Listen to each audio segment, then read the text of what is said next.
প্রতিদিন সন্ধ্যায় আমার বন্ধুর বিধবা বোনকে তাদের বাড়িতে পড়াতে যেতাম।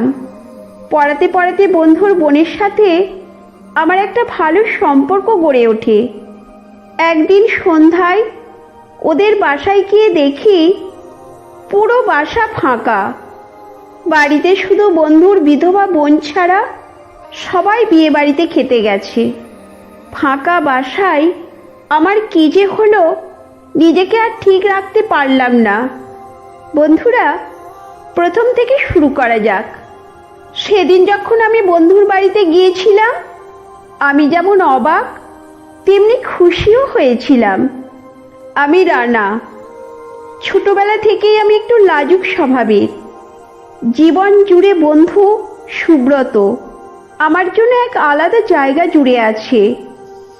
আমাদের বন্ধুত্ব এতটাই গভীর ছিল যে ওর বাড়ির মানুষজনও আমাকে নিজের পরিবারের একজন হিসাবে মেনে নিয়েছিল। ওর বাড়িতে যাতায়াত ছিল আমার নিত্যদিনের ঘটনা।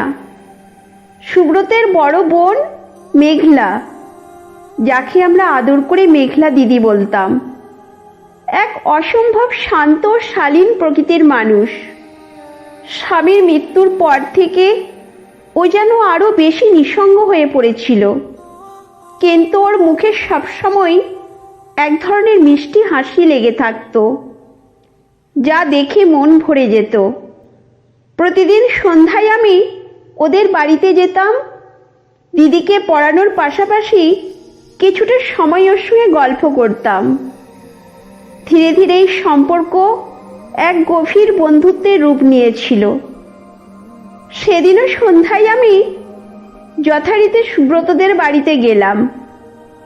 কলিং বেলের শব্দ শুনে দরজা খুলল মেঘলা দিদি। দরজার ওপার থেকে এক উজ্জ্বল হাসি দিয়ে বলল, রাডা, তুই এসেছিস? ভেবেছিলাম আজ বুঝি আসবি না। বাড়িতে ঢুকে লক্ষ্য করলাম চারপাশে যেন একটা অদ্ভুত নীরবতা। জিজ্ঞেস করলাম, সুব্রত কোথায়? আর বাড়ির সবাই? দিদি বলল, সবাই দাওয়াতে গেছে। আমার শরীরটা ভালো লাগছিল না, তাই বাড়িতে রয়ে গেলাম। ওর কথাটা শুনে কেন জানি না আমার মনে একটা অদ্ভুত অনুভূতি হলো। এত বড় বাড়ি, আর সেই বাড়িতে শুধু আমি আর মেঘলা দিদি। দিদি আমাকে বসতে বলল, তোর জন্য চা বানিয়ে আনি বলে রান্নাঘরের দিকে চলে গেল। আমি ড্রয়িং রুমে বসেছিলাম, কিন্তু চোখ বারবার রান্নাঘরের দিকে চলে যাচ্ছিল। দিদির চলাফেরা, ওর চুলের খোপা খুলে যাওয়া, আর মাঝে মাঝে পেছন ফিরে তাকিয়ে মিষ্টি করে হাসি দেওয়া, সব কিছুই যেন আমাকে অস্থির করে তুলছিল। চা নিয়ে এসে দিদি আমার পাশে বসলো।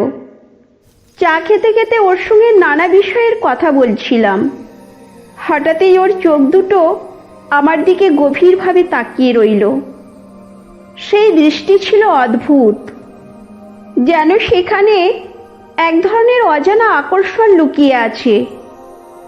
দিদি বলল, আজ পড়ানোর দরকার নেই, চল একটু গল্প করি। আমি রাজি হয়ে গেলাম। আমরা গল্প করতে করতে জীবনের নানা বিষয় নিয়ে আলোচনা করছিলাম। হঠাৎ দিদি খুব ব্যক্তিগত কিছু কথা শেয়ার করলো। ও বলল, রানা, জানিস এই বাড়িতে সবার সঙ্গে থেকেও আমি কতটা একা। অনেক সময় মন চায় কারোর সঙ্গে মনের কথা খুলে বলি, কিন্তু কেউ নেই। তোকে পেয়ে খুব ভালো লাগে জানিস। ওর এই কথাগুলো শোনার পর আমার মনে অদ্ভুত এক আবেগ কাজ করছিল। আমি ওর চোখের দিকে তাকিয়ে বললাম, তুমি একা নও দিদি, আমি তো আছি সব সময়। এই কথাগুলো শোনার পর দিদি কিছুক্ষণ চুপ করে থাকলো। হঠাৎই ওর চোখ দিয়ে টপ টপ করে পানি পড়তে শুরু করলো। আমি অস্থির হয়ে গেলাম। ওর হাত ধরে বললাম, কি হলো দিদি, তুমি কাঁদছো কেন? দিদি বলল, তুই আমাকে দিদি বলে ডাকিস, কিন্তু জানিস তোর মধ্যে আমি একজন বন্ধুকে খুঁজে পাই। তোর সঙ্গে কথা বলতে আমার খুব ভালো লাগে। এই ভালো লাগাটা ঠিক কিভাবে বোঝাবো জানি না। এই কথাগুলো শুনে আমার হৃদয় যেন আরো জোরে জোরে ধুকপুক করতে লাগলো। আমি ওর চোখ মুছে দিয়ে বললাম, তুমি যা অনুভব করছো সেটা আমারও মনে হয়। আমি তোমাকে শুধু একজন বন্ধুর মতো নয়, তার থেকেও বেশি কিছু মনে করি। আমরা একে অপরের দিকে তাকিয়ে রইলাম। সেই মুহূর্তে বাড়ির নিস্তব্ধতা, ফাঁকা পরিবেশ আর আমাদের হৃদয়ের আবেগ যেন মিলে গিয়ে এক নতুন দিগন্ত তৈরি করলো। আমি ওর কাছে একটু এগিয়ে গেলাম। ওর হাতটা আমার হাতে নিয়ে বললাম, তোমাকে আমি সবসময় সুখী দেখতে চাই। তুমি আমার জীবনের একটা বিশেষ জায়গা তৈরি করেছো। দিদি চুপচাপ আমার কথা শুনছিল। হঠাৎ ও বলল, রানা, এই সম্পর্কটা যেন শুধু আমাদের মধ্যেই থাকে। সমাজের চোখে এই সম্পর্ক মানানসই নাও হতে পারে, কিন্তু তুই কথা দে আমাকে কখনো একা ছেড়ে যাবি না।